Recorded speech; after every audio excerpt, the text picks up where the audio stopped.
Bonsoir à tous, bienvenue ici dans les très chics salons du CHAC, oui, pas forcément facile à prononcer, dans le cadre évidemment du salon Fnac Livre et sur laclacfnac.com, et bien en compagnie de celui qui est certainement l'un des écrivains français les plus populaires et une des très grandes figures des littératures, de l'imaginaire aujourd'hui en France. On est ravis en effet d'accueillir avec nous, à l'occasion de la parution de son nouvel ouvrage, Bernard Werber.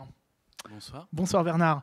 Eh bien donc vous faites votre grand retour en librairie avec un livre qui va certainement faire le buzz, ou plutôt le buzz, un livre qui saura mettre d'accord les reines et les ouvrières.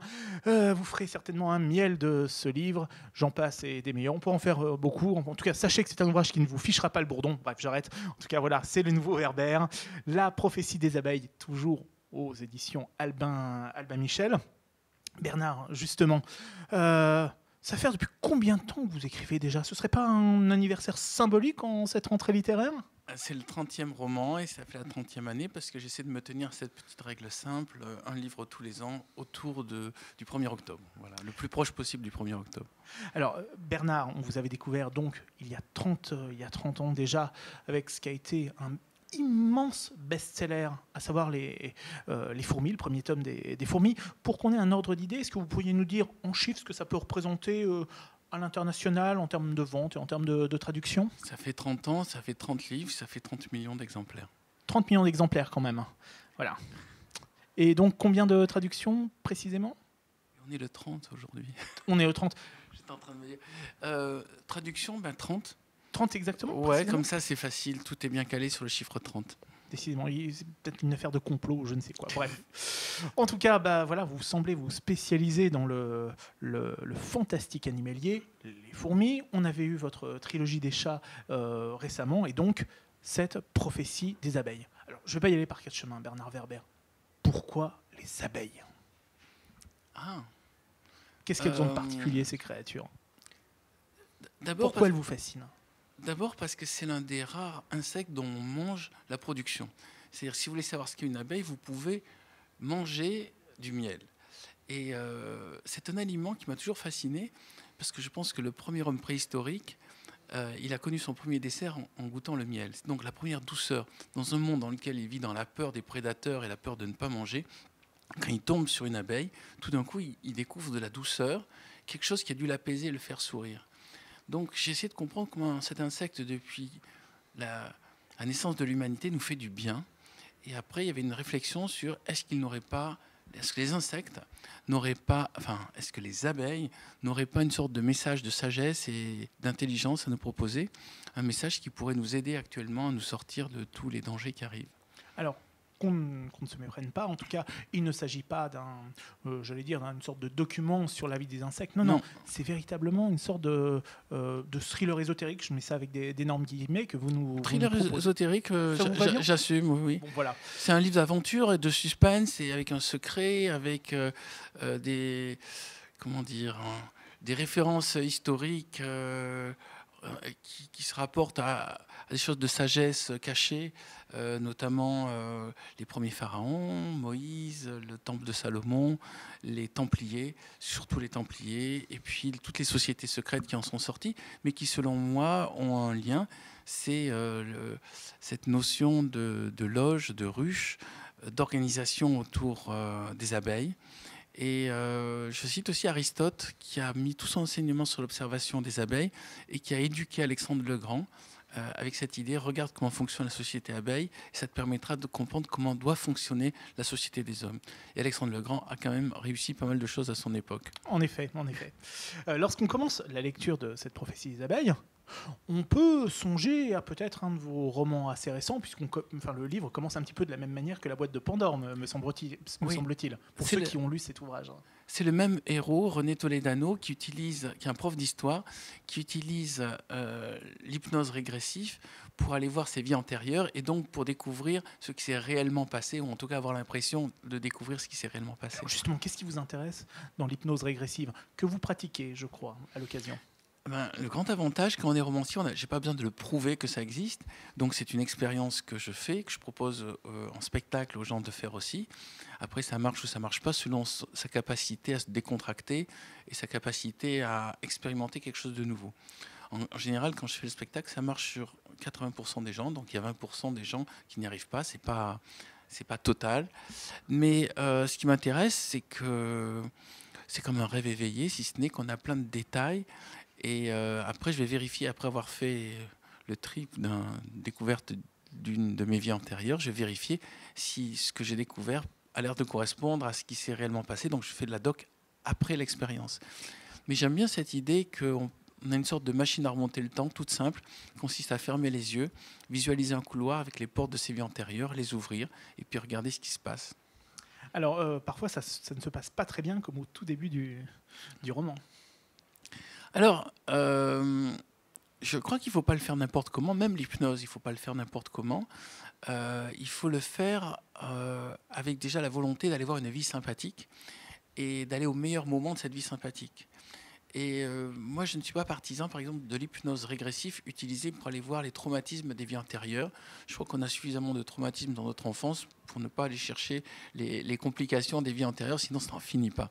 Mais aller voir les moments de plaisir, les moments de découverte, les moments de sagesse de nos vies passées, ça me semble intéressant. Et en fait, ce que je propose, c'est du tourisme dans les vies antérieures. Donc, c'est-à-dire, il n'y a aucun effet thérapeutique, c'est juste un effet de curiosité.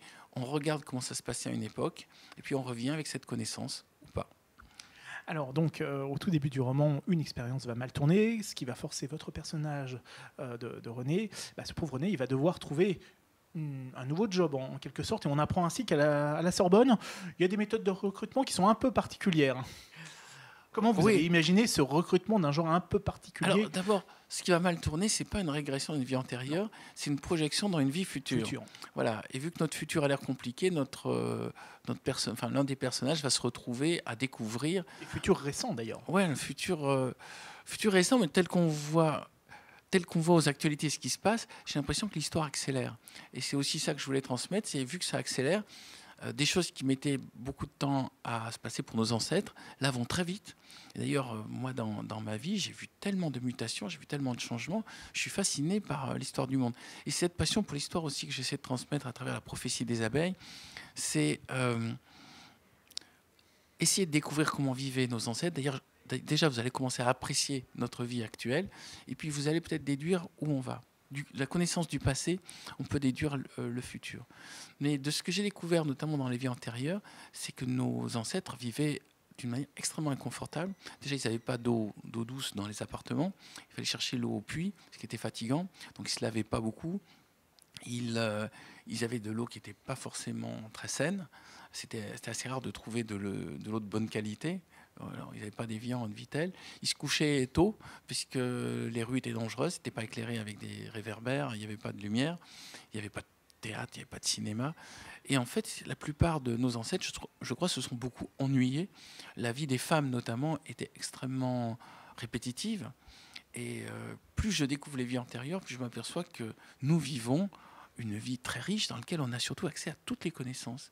Nous sommes la première génération, vous et moi, et nos spectateurs, à pouvoir aller sur Internet, par exemple, ou dans une bibliothèque, et savoir comment vivaient nos ancêtres, déjà, mais aussi comment est né l'univers, qu'est-ce qu'il y a dans l'infiniment petit, qu'est-ce qu'il y a dans l'infiniment grand, et tout ce qui se passe. On a accès à tellement de connaissances qu'on en devient blasé, mais moi, je suis émerveillé par toutes ces sources d'informations.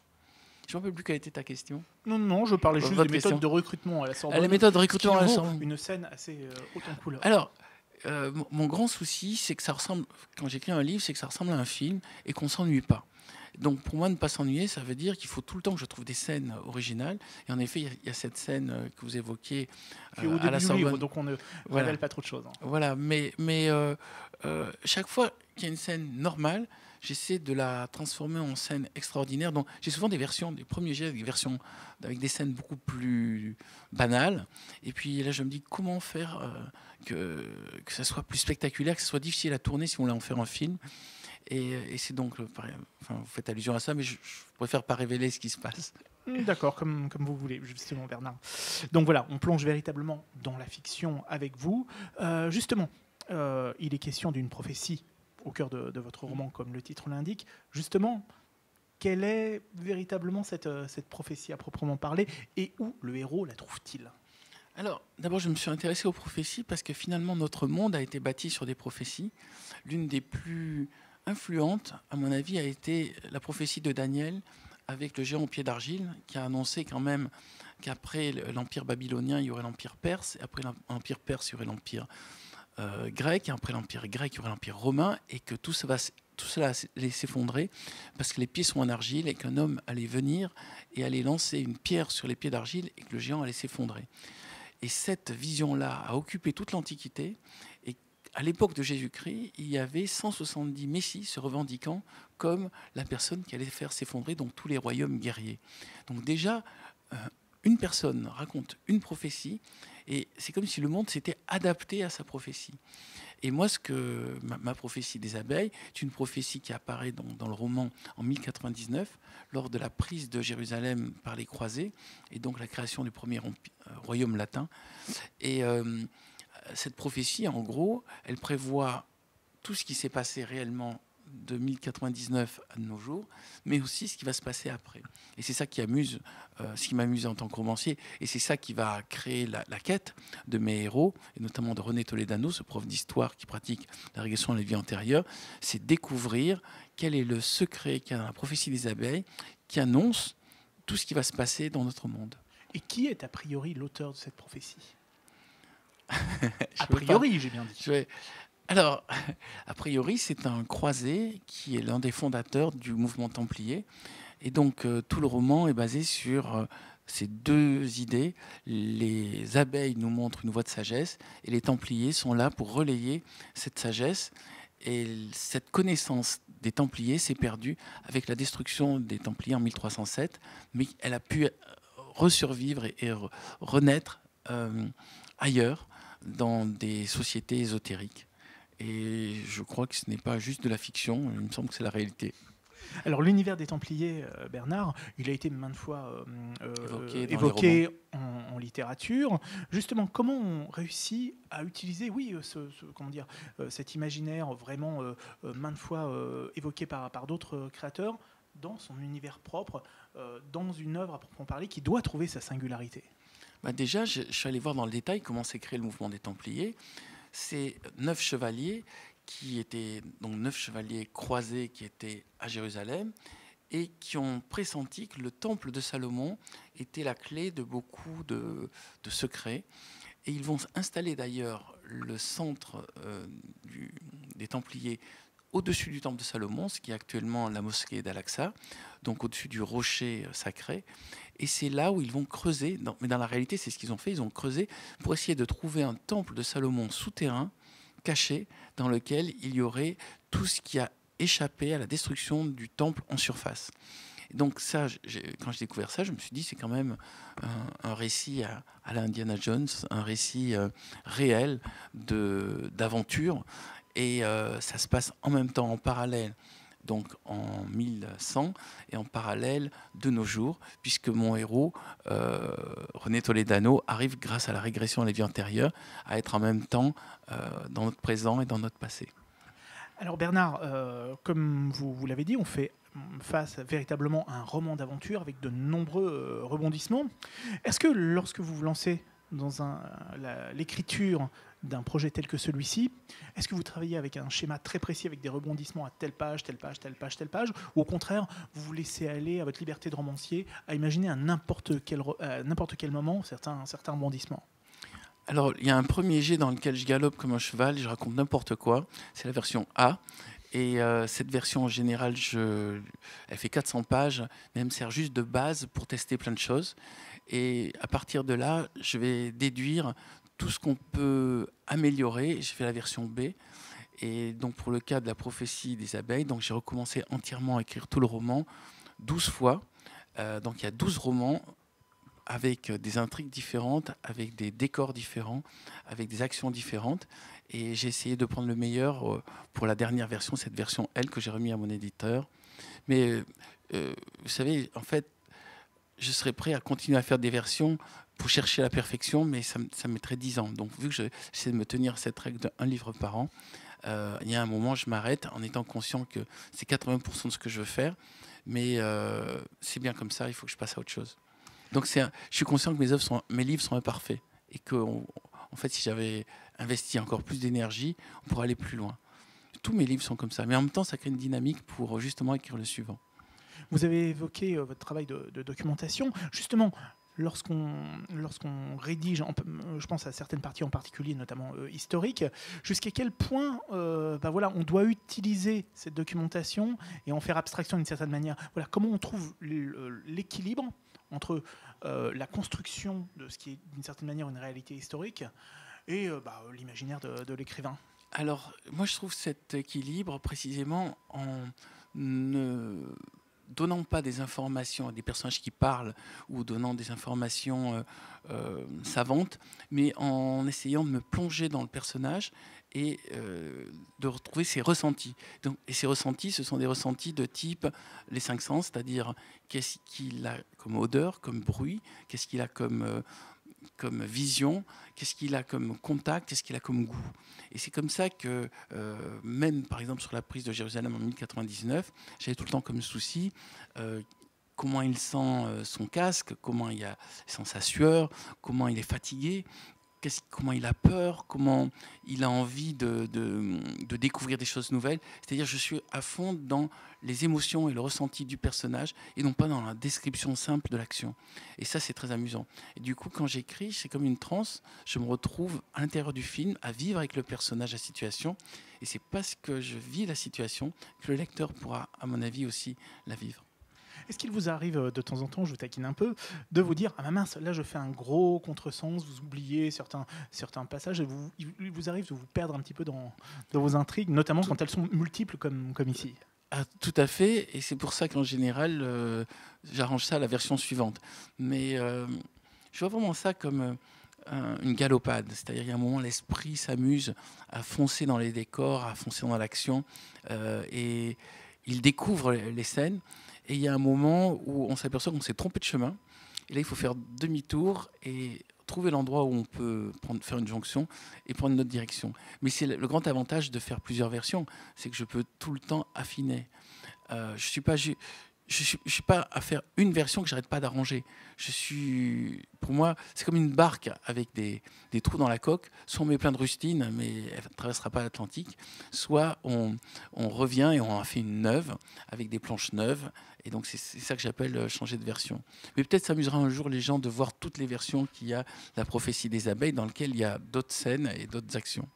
Mais d'une certaine façon, j'y pense, Bernard, ces histoires de versions de travail qui se suivent les unes les autres, ne serait-ce pas une métaphore d'une certaine manière de ces vies antérieures qui se succèdent? Ah oui, non, j'avais pas pensé. Vous êtes presque sur un divan ici, donc d'une certaine manière, voilà, vous pouvez ouais, je vais m'étendre et je vais vous raconter mon enfance. Non, je crois en effet, non, j'ai pas pris conscience, mais je crois que le principe de la réincarnation, en gros, c'est qu'on vient pour apprendre. Et quand on n'a pas bien appris, ben on revient un peu comme à l'école. Vous avez raté le bac, et ben vous revenez en année suivante et vous allez essayer de faire mieux. Donc a priori, je pense que vous et moi, on a eu des vies avant dans lesquelles on a appris des choses, mais on n'est pas allé assez loin. Donc vous avez décidé d'être Baptiste Liger, et moi j'ai décidé d'être Bernard Werber pour essayer de faire mieux. Et l'objectif, c'est d'avoir le bac de la vie, c'est-à-dire enfin de comprendre pourquoi on est, pourquoi on vit et pourquoi on meurt, et d'être libéré de cette obligation de revenir à tout prix. Mais c'est une vision de romancier. Je ne suis pas dans la mystique, je suis juste j'aime bien l'hypothèse de la réincarnation. Enfin, pour terminer, Bernard, il me semble qu'il y a quelques mois, un autre Werber est arrivé en littérature, d'une certaine manière. C'est une vie postérieure, d'une certaine manière, puisque votre fils s'est mis à la littérature et a publié son premier roman. Oui, la version Werber 2.0. Moi, je commence à avoir justement 30 ans de carrière, donc il est peut-être temps de préparer le futur. Et le futur, c'est mon fils qui relit aussi mes manuscrits. Et c'est marrant, c'est un peu Monsieur Balsen, il me dit « Papa, plus d'action, plus de violence, plus d'adversité ». Et il est très très dur avec moi et j'aime bien. C'est-à-dire, il me dit « Tu peux faire mieux » chaque fois. Donc, vu que mes versions, je lui donne à lire, il me dit « Bon, c'est pas mal, mais tu peux faire mieux ». Et j'aime bien cette exigence. Et venant de sa part, je peux l'entendre. Mais en fait, je peux l'entendre de beaucoup de gens, y compris de mon éditeur. Mais je crois qu'il ne faut pas se contenter de faire les choses par habitude. Un bon auteur doit se mettre un peu en danger, doit prendre des risques, et donc doit avoir peut-être quelqu'un qui le pousse à aller toujours plus loin et à chercher à évoluer sans cesse. En tous les cas, le Bernard Werber 2021 est disponible. La prophétie des abeilles aux éditions Albin Michel, et on peut le lire dès maintenant. Merci beaucoup Bernard d'avoir accepté cette invitation de la FNAC, et rendez-vous très vite sur laclacfnac.com. À très vite.